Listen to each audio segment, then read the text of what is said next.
La salle du conseil de Chin Industries avait cette odeur stérile et corporative, des fauteuils en cuir, des rapports trimestriels fraîchement imprimés, et la subtile trace de l'eau de Cologne de mon père, qui avait dominé cet espace pendant 30 ans.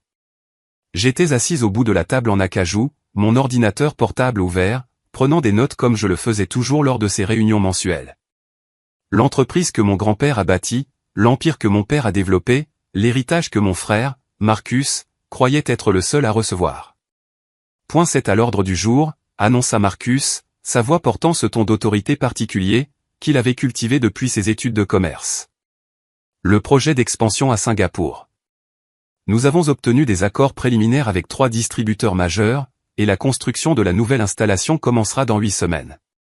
Papa rayonnait depuis le bout de la table. Excellent travail, mon fils. C'est exactement le genre de pensée stratégique qui bâtit des dynasties. Je continuais à taper, documentant la présentation pendant que Marcus faisait défiler ses diapositives. Revenu prévisionnel, analyse de marché, positionnement concurrentiel, un travail solide, je devais l'admettre. Marcus avait toujours été doué pour les présentations tape à accent grave-l'œil, les poignées de main confiantes, et ce théâtre d'entreprise qui impressionnait autant les investisseurs que les clients. Le besoin total en capital est de 85 millions d'euros, poursuivit Marcus. Nous l'avons structuré comme un déploiement progressif sur 18 mois, avec une première tranche de 30 millions débloquée la semaine prochaine, pour sécuriser la propriété et les permis de construire initiaux. Ma mère, assise à côté de papa, joignit les mains. Je suis si fier de toi, Marcus. Voilà à quoi ressemble un vrai leadership en affaires. Je continuais à taper. Emma, dit papa, son attention se tournant soudainement vers moi. Tu suis tout ça? Je sais que la planification financière n'est pas vraiment ton point fort, mais essaie de comprendre la vue d'ensemble ici. J'ai hoché la tête sans lever les yeux. Tout est documenté, papa. Marcus eut un sourire narquois. Ne t'inquiète pas, EM. Tout le monde n'a pas la vision pour une expansion internationale. Tes petits projets de conseil sont précieux aussi. Il faut bien que quelqu'un s'occupe des petites choses. Les autres membres du conseil, l'oncle Richard, James, l'ami de fac de droit de mon père, et Margaret, la directrice financière de l'entreprise, se tortillèrent sur leur siège, mal à l'aise. Ils savaient que mes petits projets de conseil incluaient le conseil à 3 entreprises du Fortune 500 sur leur stratégie de marché en Asie, mais corriger Marcus n'avait jamais valu le drame familial que cela provoquait. En fait, dis-je d'un ton neutre, j'avais quelques questions sur la structure de financement. Emma, me coupa Marcus, se penchant en avant avec ce sourire condescendant qu'il avait perfectionné. C'est de la finance d'entreprise complexe. On parle d'acquisition de propriétés internationales, de contrats de construction, de conformité réglementaire dans plusieurs juridictions. Ce n'est pas comme équilibrer un simple compte chèque personnel. L'oncle Richard s'éclaircit la gorge. Marcus, Emma a une vaste expérience en conseil, interrompit Marcus, ce qui est génial, très respectable. Mais ça, c'est du vrai business, oncle Richard. C'est mettre des dizaines de millions d'euros en jeu, gérer des équipes de construction, négocier avec des gouvernements étrangers.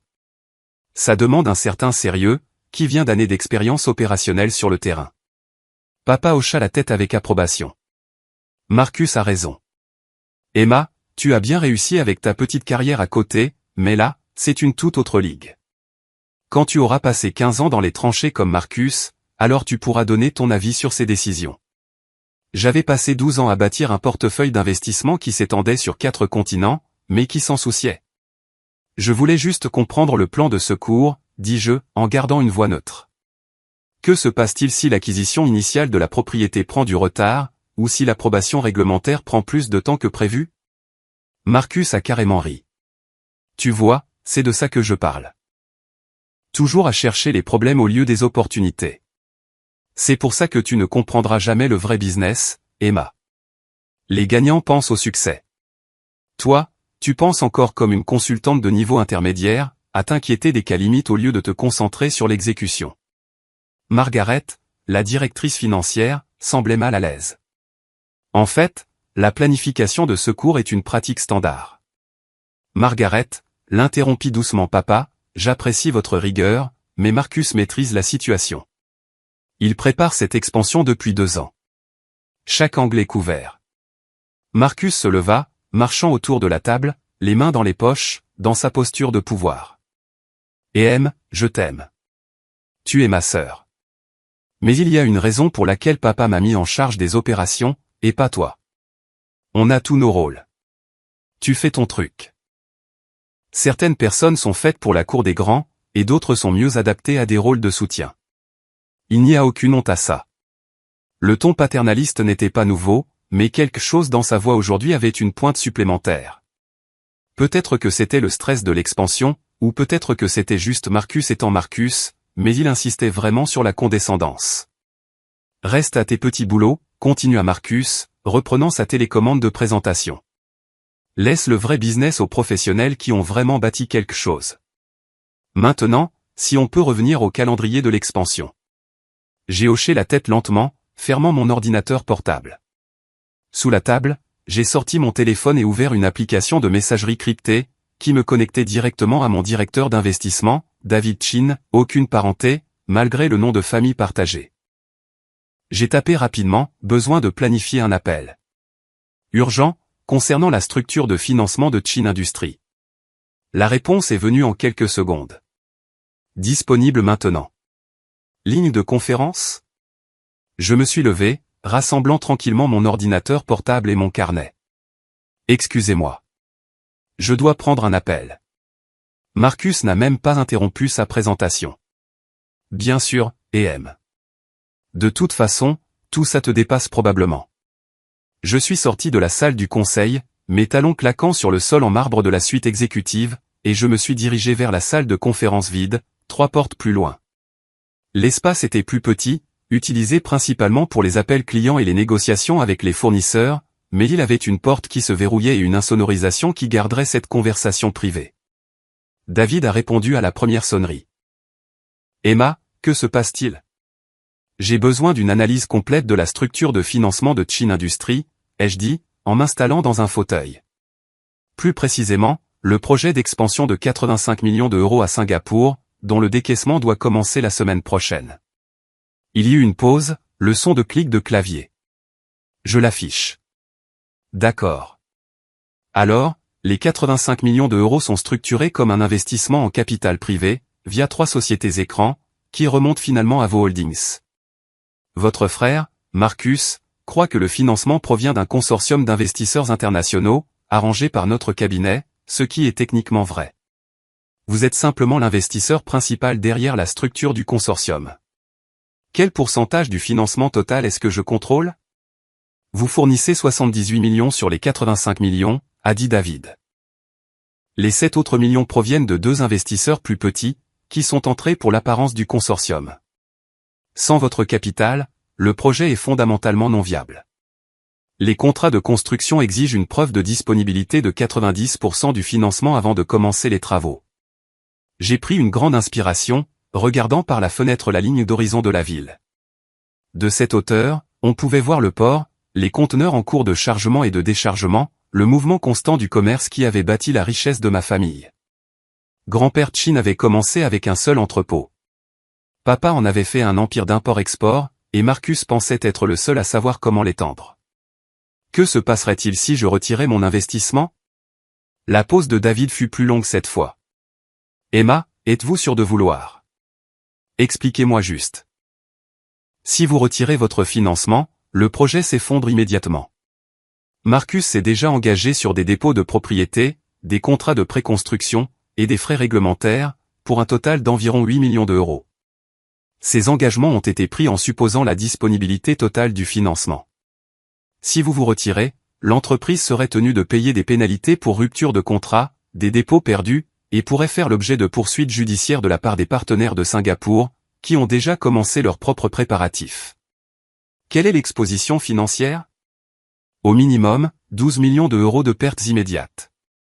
Potentiellement jusqu'à 20 millions si les partenaires de Singapour demandent les dommages et intérêts maximaux, plus un préjudice de réputation sur les marchés asiatiques, qui pourrait affecter les futures opportunités d'expansion. Je me suis levé, arpentant la longueur de la salle de conférence.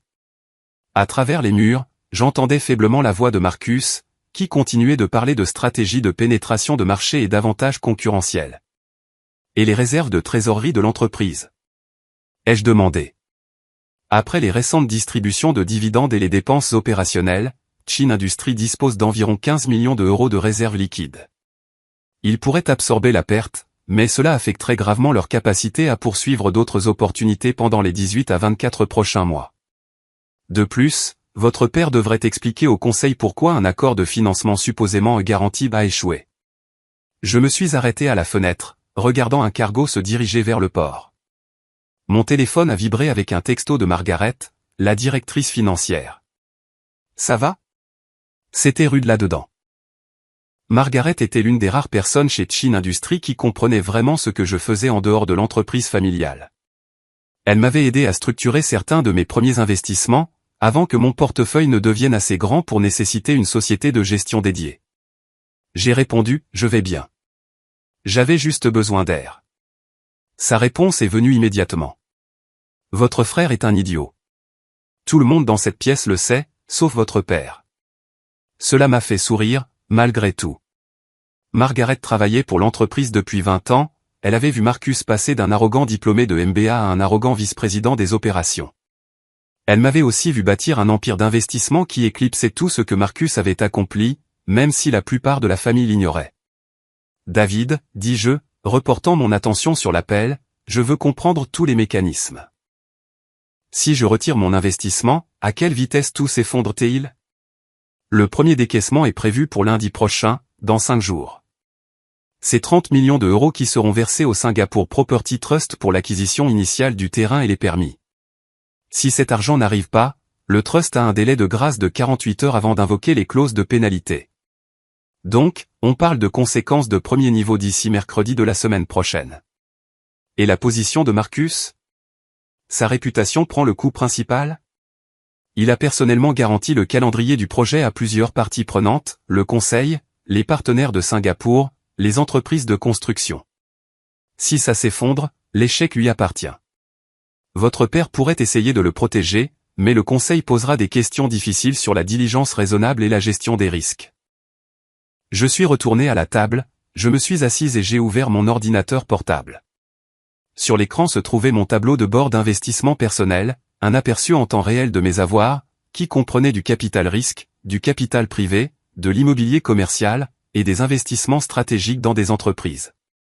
Le chiffre en haut de l'écran représentait la valeur totale de mon portefeuille, 847 millions d'euros. Mes petits boulots avaient été plutôt productifs. Emma, la voix de David me ramena à la réalité. Que voulez-vous faire ? À travers le mur, j'ai entendu des rires provenant de la salle du conseil. Marcus avait probablement fait une de ces blagues, du genre que papa adorait et que tout le monde tolérait, parce que Marcus était l'héritier présomptif. J'ai pensé à tous les dîners de famille où mes réussites professionnelles étaient qualifiées de mignonnes ou impressionnantes pour une femme. À toutes les réunions du conseil où mes questions étaient traitées comme naïves au lieu de stratégiques. À toutes les fois où Marcus m'avait présenté à ses associés comme ma sœur qui fait un peu de conseil, pendant qu'il se présentait comme l'avenir de la dynastie. J'ai pensé à grand-père Chin, qui m'a appris à lire des états financiers quand j'avais 12 ans, qui m'a ouvert mon premier compte d'investissement comme cadeau de fin de lycée, et qui m'a dit, 2 semaines avant de mourir, ceux qui te sous-estiment seront tes meilleurs professeurs, Emma. Laisse-les te montrer ce qu'il ne faut pas devenir. Retire tout, dis-je doucement. David, retire la totalité des 78 millions d'euros de l'expansion de Chin Industries à Singapour. Structure le retrait pour qu'ils frappent leur compte lundi matin, juste au moment où ils attendent l'arrivée du décaissement. Fais-le de manière propre, légale, et complètement sans ambiguïté. Je veux que chaque document montre que le financement était conditionnel à l'approbation de l'investisseur, et que l'investisseur n'approuve plus la direction du projet. David est resté silencieux pendant un long moment. Cela va créer des problèmes importants pour votre famille. Ma famille s'est créé des problèmes importants quand ils ont décidé que la compétence était déterminée par le genre et l'ordre de naissance, plutôt que par la performance réelle. Exécute le retrait, David. Lundi matin. J'aurai besoin d'une autorisation écrite. Vous l'aurez dans l'heure. Et David, assurez-vous que toute la documentation montre clairement la structure de l'investissement. Je veux que Marcus sache exactement qui finançait sa vision depuis le début. J'ai mis fin à l'appel et je suis resté assise dans la salle de conférence silencieuse. Mon cœur battait plus vite que je ne voulais l'admettre. C'était nucléaire. C'était brûler les ponts, et saler la terre. C'était choisir la justification plutôt que l'harmonie familiale. C'était aussi attendu depuis longtemps. Mon téléphone a de nouveau vibré. Margaret. Tu reviens? Marcus vient de proposer d'accélérer le calendrier pour commencer la construction plus tôt. Ton père est tout oui. Je me suis levé, j'ai redressé mon blazer, et je suis retourné à la salle du conseil. Quand j'ai ouvert la porte, Marcus était au milieu d'une phrase, décrivant comment le démarrage précoce leur donnerait un avantage concurrentiel sur le marché de Singapour. Désolé pour ça, ai-je dit, en me rasseyant. Appel d'urgence. Marcus m'a à peine jeté un regard. Tout va bien avec tes petits projets. Tout va bien, ai-je dit, ouvrant mon ordinateur portable et reprenant mes notes. S'il te plaît, continue. C'est très instructif. Papa m'a souri avec approbation, probablement content que je montre enfin la déférence appropriée au génie de Marcus. L'oncle Richard m'a lancé un regard inquiet, mais n'a rien dit. Marcus est passé à sa dernière diapositive, un graphique de revenus prévisionnels montrant la trajectoire de croissance de Chin Industries sur les 5 prochaines années, avec l'expansion de Singapour comme principal moteur. C'est l'avenir de notre entreprise, a-t-il déclaré. C'est ce qui sépare les visionnaires du personnel de soutien. C'est ça, le vrai business. J'ai tapé chaque mot, documentant la présentation avec une précision parfaite. Dans 5 jours, tout cela ferait une lecture fascinante. La réunion s'est terminée avec papa se levant pour serrer la main de Marcus, l'attirant dans l'une de ces demi-étreintes masculines que les pères donnent aux fils quand ils sont fiers. Tu vas amener cette entreprise à des sommets que je n'aurais jamais imaginés, a dit papa. C'est le genre de leadership audacieux qui bâtit des héritages. Marcus rayonnait, acceptant les félicitations de toute la table. Même Margaret a offert un bien joué professionnel, bien que je l'ai surprise à me regarder avec une question dans les yeux. Alors que les gens sortaient, l'oncle Richard s'est approché de moi. Emma, es-tu sûre que ça va? Tu avais l'air distante pendant la présentation. Je vais bien, oncle Richard. Je pensais juste à la planification de ce cours. Il a froncé les sourcils. Ton frère a été déplacé avec ses commentaires. Pour ce que ça vaut, je sais que tu as bâti quelque chose d'impressionnant en dehors de cette entreprise. Ton grand-père serait fier. Cela m'a serré la gorge. Merci, oncle Richard. Ça me touche beaucoup. Il m'a serré l'épaule et est parti, me laissant seul dans la salle du conseil avec mon ordinateur portable et mes pensées. À travers les fenêtres, le soleil se couchait sur le port, peignant l'eau de teintes orangées et dorées. Quelque part à Singapour, des gens se préparaient à poser la première pierre d'une installation qui ne serait jamais construite. J'ai passé l'heure suivante dans mon bureau, un petit espace à l'étage de la direction que papa m'avait donné plus par geste que par nécessité à rédiger l'autorisation de retrait formelle. Le langage était précis, juridique, et complètement irréfutable. Quand j'ai fini, il était plus de 19 heures, et le bâtiment était presque vide, à l'exception de la sécurité et des quelques bourreaux de travail qui restaient tard. J'ai envoyé le document à David avec un simple message, exécuté lundi matin, 9 heures, heure de Singapour. C'est-à-dire 21 heures, heure de l'Est, le dimanche. Je veux que Marcus reçoive les appels juste au moment où il dîne avec papa le dimanche. La réponse de David, autorisation reçue et confirmée. Emma, il n'y a pas de retour en arrière possible. Je sais, ai-je tapé. C'est le but. Le week-end s'est déroulé dans une normalité surréaliste. Déjeuner le samedi avec maman, où elle a passé 1 heure à s'extasier sur le brillant plan d'expansion de Marcus. Brunch le dimanche au club de papa, où 3 de ses partenaires de golf m'ont félicité d'avoir un frère si impressionnant. J'ai souri, hoché la tête, et dit toutes les choses appropriées, pendant que mon téléphone reposait dans mon sac, attendant le dimanche soir. À 20h45, j'étais chez moi, assise sur mon canapé avec un verre de vin et mon ordinateur portable ouvert.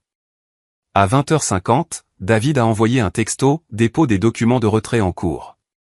Le Singapore Property Trust recevra la notification à 9h, heure locale, soit dans environ 10 minutes. À 21h03, mon téléphone a sonné. Marcus. Je l'ai laissé aller sur la messagerie. À 21h07, papa a appelé. Également sur la messagerie. À 21h12, Margaret a texté, « Que as-tu fait ? Ton frère perd la tête.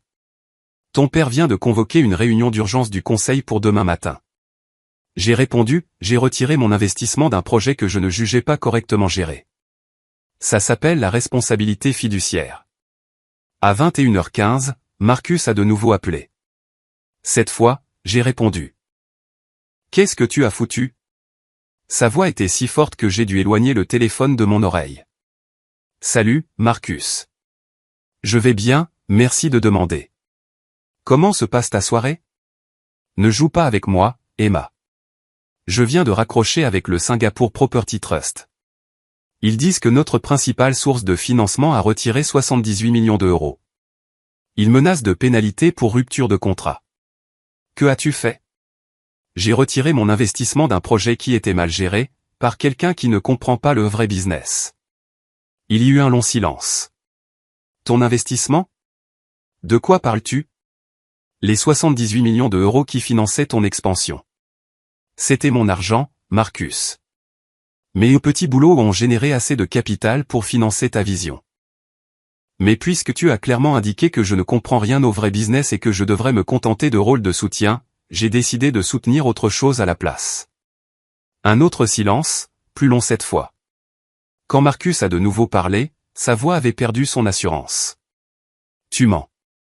Le financement venait du cabinet d'investissement de David Chin. Il y avait tout un consortium. David Chin est mon directeur d'investissement. Le consortium, c'était mes sociétés holdings, et le financement provenait de mon portefeuille, qui est actuellement évalué à 847 millions d'euros. Mais j'imagine que c'est juste mignon pour une femme qui fait du conseil, n'est-ce pas? Emma, écoute-moi. Non, Marcus, c'est toi qui écoutes. Pendant 12 ans, j'ai bâti un véritable empire pendant que tu jouais au prince de l'entreprise avec la société de papa. J'ai investi dans des startups qui sont entrées en bourse. J'ai financé des projets immobiliers sur 4 continents. J'ai conseillé des entreprises qui font passer Chin Industries pour un stand de limonade. Et pendant tout ce temps, tu m'as traité comme si j'équilibrais un carnet de chèques. Emma, s'il te plaît. Je n'ai pas fini. Ce financement que j'ai retiré, ça allait être mon dernier investissement en toi. J'allais te laisser avoir ton moment, te laisser construire ton expansion à Singapour avec mon argent, et ne jamais le dire à personne. J'allais continuer à être la petite sœur solidaire pendant que tu récoltais toute la gloire. Mais ensuite, tu t'es tenu dans cette salle du conseil et tu m'as dit de rester à mes petits boulots. Alors, c'est ce que j'ai fait. Et mon boulot en ce moment, c'est de regarder ton projet de rêve s'effondrer. J'entendais d'autres voix en arrière-plan maintenant, papa exigeant probablement de savoir ce qui se passait. Tu ne peux pas faire ça, dit Marcus, et il y avait quelque chose de proche de la panique dans sa voix. Rien que les pénalités coûteront à l'entreprise au moins 12 millions d'euros. Le préjudice de réputation pourrait être pire. Il ne s'agit pas que de moi, Emma. Ça affecte tout le monde, maman, papa, l'oncle Richard, tous les employés. Alors tu aurais dû y penser avant de mépriser la personne qui finançait ta vision. C'est ce qui arrive quand on sous-estime les gens, Marcus. Voilà à quoi ressemblent les vraies conséquences commerciales. Bienvenue dans la cour des grands. J'ai mis fin à l'appel. Le téléphone a sonné de nouveau immédiatement. Papa. Cette fois, j'ai répondu. Tu vas t'expliquer, tout de suite. Pas de salut, pas de chaleur, juste de l'autorité et de la colère. Salut, papa. Marcus t'a parlé du retrait de financement? Que as-tu fait? As-tu la moindre idée des dégâts que tu as causés? Les partenaires de Singapour menacent de poursuites judiciaires. Nous avons 8 millions d'euros de dépenses engagées dont nous ne pouvons pas nous défaire. Comment as-tu pu saboter ta propre famille de cette manière? Je n'ai saboté personne, papa. J'ai retiré mon investissement privé d'un projet que je ne soutenais plus. C'est mon droit en tant qu'investisseur. Ton investissement, Emma? De quoi parles-tu? Le financement a été arrangé par mon cabinet d'investissement, en utilisant mon argent, de mon portefeuille. Le même portefeuille qui génère des rendements annuels à 8 chiffres depuis 6 ans. Les mêmes petits boulots pour lesquels tout le monde chez Chin Industries aime me taper sur la tête. Le silence de papa était différent de celui de Marcus. Je pouvais presque l'entendre traiter l'information, recalculer, essayer d'intégrer cette nouvelle information dans sa vision du monde. Tu dis que tu as fourni les 78 millions d'euros pour l'expansion de Singapour? Oui. Et tu les as juste retirés parce que tes sentiments ont été blessés? Non, papa. Je les ai retirés parce que je fournissais du capital à quelqu'un qui manque du jugement et des compétences en leadership nécessaires pour exécuter le projet avec succès. Quelqu'un qui traite l'évaluation des risques comme du pessimisme, et la planification de secours comme une faiblesse. Quelqu'un qui valorise la confiance en soi plutôt que la compétence. C'est de ton frère que tu parles. C'est exactement de lui que je parle. Marcus est excellent en présentation, et terrible en exécution. Il pense que le vrai business consiste en des déclarations audacieuses et des poignées de main, alors qu'il s'agit en fait de diligence raisonnable, de gestion des risques, et de patience stratégique. Je l'observe fonctionner depuis 15 ans, papa. Je sais exactement de quoi il est capable, et je ne suis pas prête à risquer 78 millions d'euros sur son ego. Emma, tu dois arranger ça. Appelle tes gens. Dis-leur que c'était une erreur. Rétablis ce financement. Non. Pardon? J'ai dit non, papa. Le retrait de financement est maintenu. Marcus peut trouver d'autres investisseurs s'il croit si fort en son projet. Il peut approcher des sociétés de capital risque, du capital privé, ou des financements bancaires traditionnels. Il peut faire ce que tout autre homme d'affaires fait quand il a besoin de capital, présenter un dossier convaincant, basé sur des fondamentaux solides et des antécédents éprouvés. Ce qu'il ne peut pas faire, c'est utiliser mon argent tout en me traitant comme si j'étais trop stupide pour comprendre à quoi ressemble le vrai business. Emma, c'est la famille. Exactement. C'est la famille, papa. C'est pourquoi ça fait si mal que vous ayez passé des décennies à mépriser tout ce que j'ai accompli. Sais-tu combien de fois je me suis assise dans cette salle du conseil, à écouter Marcus se moquer de mes petits projets de conseil pendant que tu hochais la tête? As-tu la moindre idée de ce que ça fait d'avoir bâti quelque chose d'extraordinaire et de voir son propre père le traiter de mignon? Je n'ai jamais. Si, tu l'as fait. Tu le fais. Aujourd'hui, dans cette réunion, quand j'ai posé une question sur la planification de secours, tu m'as dit de laisser les professionnels s'en occuper. J'ai plus de capital sous gestion que la valorisation boursière totale de Chin Industries, et tu m'as traité comme une enfant posant des questions sur des sujets d'adultes. La voix de papa, quand il a de nouveau parlé, était plus dure. Alors, c'est une vengeance. Tu es prête à nuire à l'entreprise familiale à cause de sentiments blessés. Ce n'est pas une vengeance, papa. Ce sont les conséquences. Marcus a passé 2 ans à planifier une expansion sur un financement qu'il ne comprenait pas. Il a engagé l'entreprise dans des contrats sans vérifier ses sources de capital. Il a traité son principal investisseur avec mépris.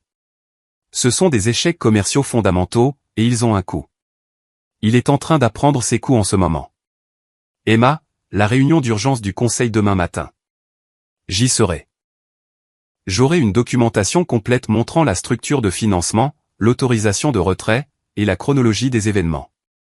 Le conseil pourra évaluer si Marcus a fait preuve de la diligence raisonnable appropriée en comprenant ses sources de capital. Ils pourront décider si quelqu'un qui ne savait pas qui finançait son projet phare devrait prendre des décisions stratégiques pour l'entreprise. Tu essaies de détruire ton frère. Non, papa. J'essaie de lui apprendre la leçon que tu aurais dû lui apprendre il y a des années, que le respect se gagne par la compétence, et non par l'ordre de naissance. On se voit demain. J'ai mis fin à l'appel et j'ai éteint mon téléphone. Le lendemain matin, je suis arrivé chez Chin Industries à 7h30, 90 minutes avant la réunion d'urgence du conseil. Margaret était déjà là, un café à la main, l'air fatigué. « Tu l'as vraiment fait ?» a-t-elle dit.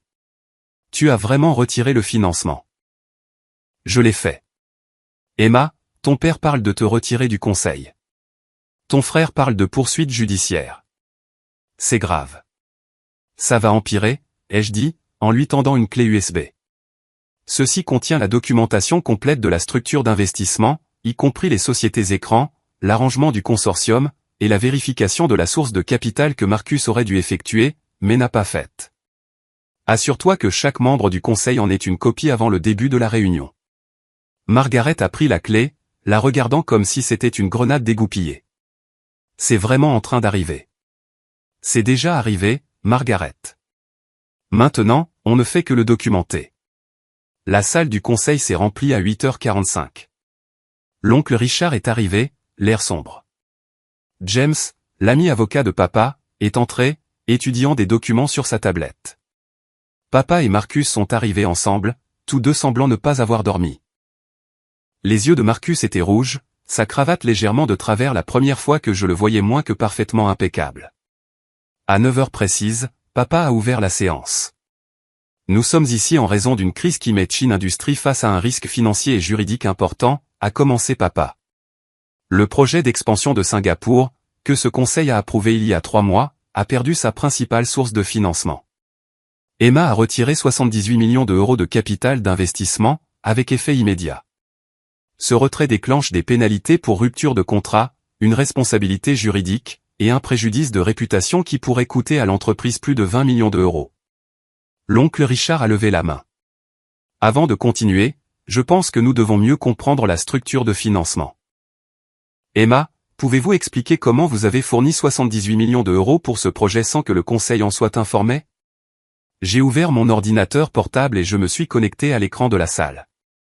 Le financement était structuré comme un investissement en capital privé, par l'intermédiaire de David Chin Investment Management, mon cabinet. Marcus a approché le cabinet en quête de capital pour l'expansion. Le cabinet a créé une structure de consortium en utilisant 3 sociétés holdings que je contrôle. On a dit à Marcus que le financement provenait d'un groupe d'investisseurs internationaux, ce qui était techniquement exact. Je suis une investisseuse internationale. Mais vous êtes sa sœur, a dit James. Pourquoi ce secret? Parce que je voulais voir si le projet était viable sur ses propres mérites, sans que la politique familiale n'affecte l'évaluation. Mon équipe d'investissement a mené une diligence raisonnable standard, analyse de marché, évaluation des risques, examen réglementaire. Le projet avait du mérite, alors j'ai approuvé le financement. Marcus a pris la parole pour la première fois, la voix tendue. Alors pourquoi retirer maintenant? Je l'ai regardé directement. Parce que lors de la réunion du conseil d'hier, j'ai réalisé que la personne dirigeant le projet manquait du jugement et de la maturité nécessaires pour le mener à bien. Quelqu'un qui traite l'évaluation des risques comme de la négativité, et rejette des préoccupations valables comme de l'ignorance, n'est pas quelqu'un à qui je confie 78 millions d'euros de mon capital. C'est personnel, pas professionnel, a rétorqué Marcus. Tu as retiré le financement parce que j'ai blessé tes sentiments. J'ai retiré le financement parce que tu as fait preuve d'une incompétence fondamentale. Tu as passé 2 ans à planifier une expansion de 85 millions d'euros sans vérifier tes sources de capital. Tu as engagé l'entreprise dans des millions d'euros de contrats sans confirmer que le financement était sécurisé. Tu as violé les protocoles de diligence raisonnable de base, parce que tu étais si confiant en ta propre vision que tu n'as pas posé les questions nécessaires. Papa a interrompu. Emma, c'est injuste. On a dit à Marcus que le financement était confirmé. Confirmé par qui, papa? Marcus a reçu des documents disant qu'un consortium fournissait le capital. A-t-il vérifié qui contrôlait le consortium? A-t-il vérifié les enregistrements des sociétés holdings? A-t-il demandé à sa source de financement quelles conditions existaient pour un investissement continu? Ce sont des questions de base que tout dirigeant compétent poserait. Marcus n'en a posé aucune. Margaret a pris la parole doucement. Elle a raison. J'ai examiné la documentation ce matin. Les accords de financement stipulaient clairement que le décaissement du capital était conditionnel à l'approbation continue de l'investisseur.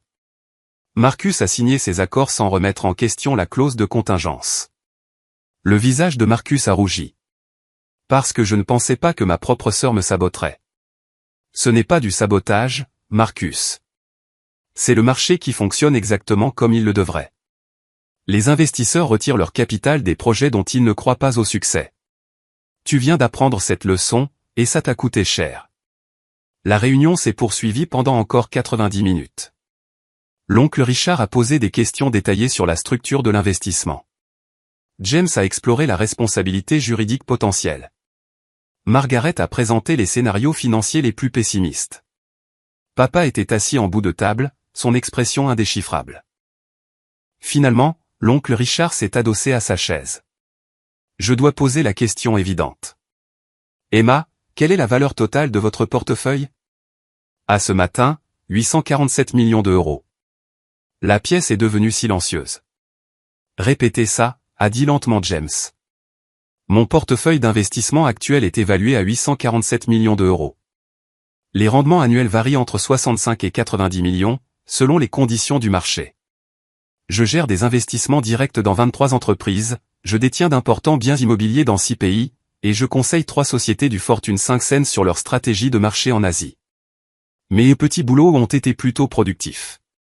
Papa me regarda comme si j'étais une étrangère. Ce n'est pas possible. C'est documenté dans les matériaux que Margaret a distribués. Des états financiers complets, audités par Deloitte, vérifiés par 3 banques d'investissement distinctes.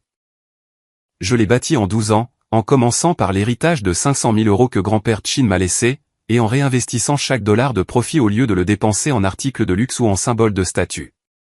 Marcus avait l'air physiquement malade. Tu as presque 1 milliard d'euros ? J'ai un portefeuille qui franchira probablement le seuil du milliard d'euros dans les 18 prochains mois, oui. C'est pourquoi je suis très prudente sur où j'investis mon capital, et pourquoi je ne suis plus disposée à investir dans des projets dirigés par des gens qui pensent que la confiance en soi peut remplacer la compétence. L'oncle Richard a carrément ri, un son sec et surpris. David, étais-tu au courant de ça ? Papa a secoué la tête lentement. Je pensais qu'elle s'en sortait bien avec son haut conseil. Je n'en avais aucune idée. Parce que tu n'as jamais demandé, ai-je dit doucement. En 12 ans, tu ne m'as jamais demandé une seule fois une analyse détaillée de mes activités commerciales. Tu as supposé que conseil signifiait de petits projets et des honoraires modestes. Tu t'es trompé. La réunion s'est terminée sans résolution claire. L'expansion de Marcus était morte, tout le monde l'a reconnu. La question était de savoir ce qui allait se passer ensuite. Comment gérer les pénalités ?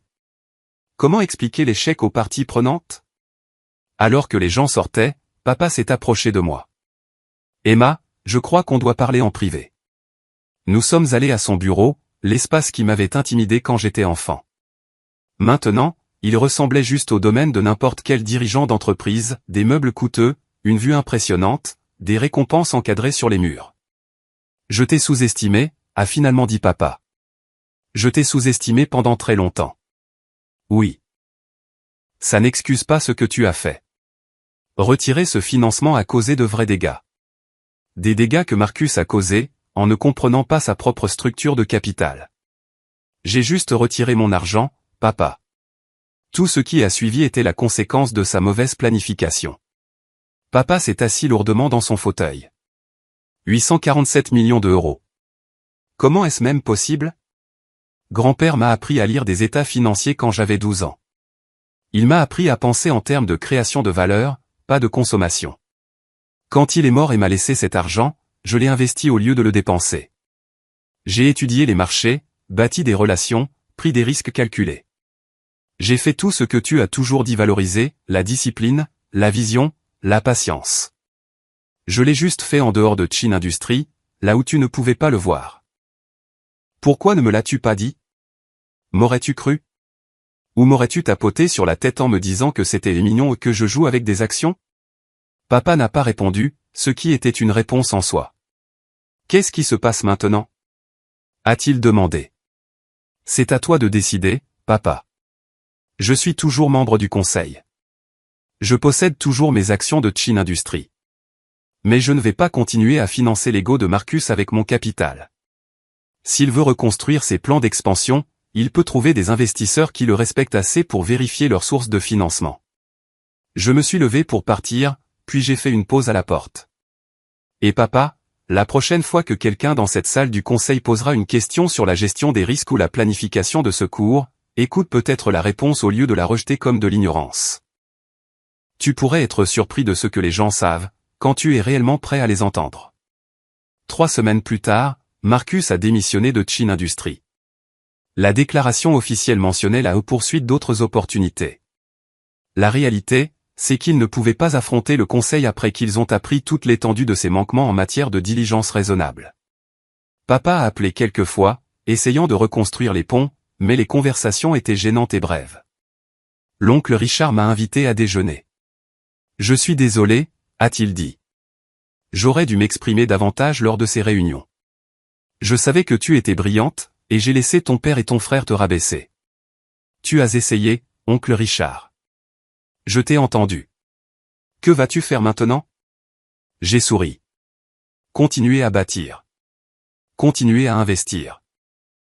Peut-être commencer à regarder des entreprises où la compétence est réellement valorisée, plutôt que l'ordre de naissance. Chin Industries pourrait avoir besoin de quelqu'un comme ça, a-t-il dit prudemment. Quelqu'un qui sait vraiment ce qu'il fait. M'offres-tu le poste de Marcus? Je dis que le conseil reconsidère notre structure de direction.